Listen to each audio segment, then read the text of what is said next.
waa wadanka 29aad ee ugu dadka badan. Caasimadda Kenya iyo magaalada ugu weyn waa Nairobi, halka magaalada ugu yar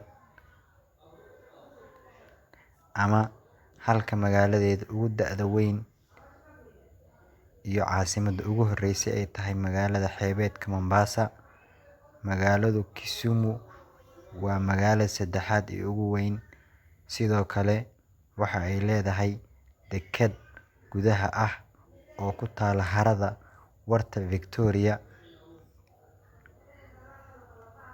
Xarumaha kale ee magaalooyinka ee muhiimka ah waxaa ka mid ah Nakuru iyo Eldoret. Laga soo bilaabo sanadkii 2020, Kenya waa dalka saddexaad ee ugu dhaqaalaha badan wadamada Saxaraha ka hooseeya marka laga reebo Nigeria iyo Koonfur Afrika. Kenya waxaa xuduud la leh Koonfurta Suudaan dhinaca waqooyi galbeed, Itoobiya dhinaca waqooyi, Soomaaliya dhanka bari, Uganda dhanka galbeed, Tanzania dhanka koonfureed, Badweynta Hindiya dhanka koonfur bari. Kenya ayaynu ka hadlaynay.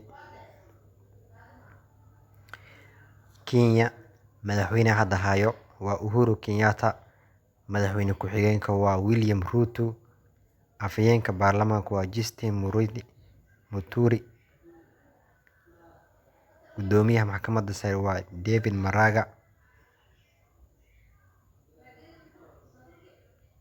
baarlamaanka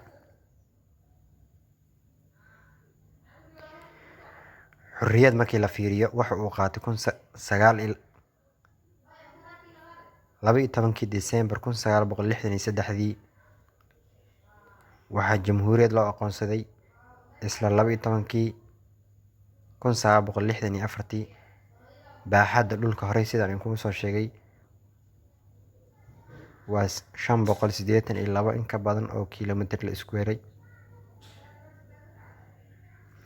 Tirada dadka 2020 qiyaas la sameeyay waxaa lagu ogaaday inay ka badan yihiin 50 milyan oo qof ama 50 bilyan oo qof.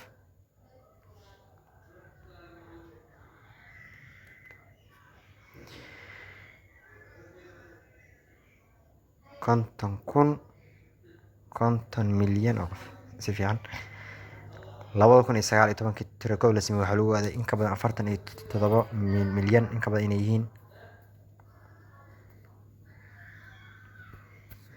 wax soo saarka dalka Kenya guud ahaan sanadkii waxaa la soo saaraa 206 milyan.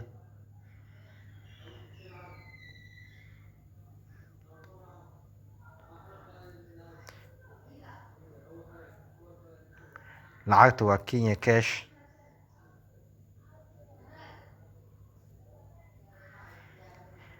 marka la eego taariikhda qadiimiga ah ee waxyaabaha la xiriiro iyo waxyaabaha lafaha ah, dadka Kushitiga waxa ay ugu horreeyeen deegaan dhulka hoose ee Kenya intii u dhaxaysay Nebi Muuse ka hor. Kenya waa jamhuuriyad dimuqraadi ah oo matalaysa madaxweynaha, taas oo saraakiisha la soo doortay ay matalaan shacabka. Madaxweynuhuna yahay madaxa qaran ee dowladda.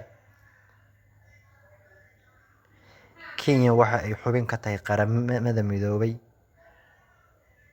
wadamada la isku yiraahdo Barwaaqo Sooranka, Bangiga Adduunka, Sanduuqa Lacagta Adduunka,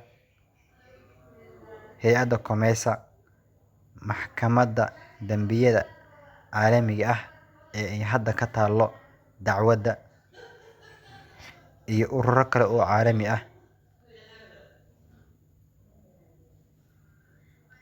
Kenya waa dal dakhligiisa hooseeyo. Dhaqaalaha Kenya waa kan ugu weyn Bariga iyo Bartamaha Afrika, oo Nairobi waa xarun ganacsi. Waxyaabaha inta badan ay soo saarto waxaa ka mid ah shaaha, kafeega, iyo weliba qaadka. Intaas ayaynu kusoo gabagabayn doonaa warbixintii aynu inooga hadlaynay waddanka Kenya.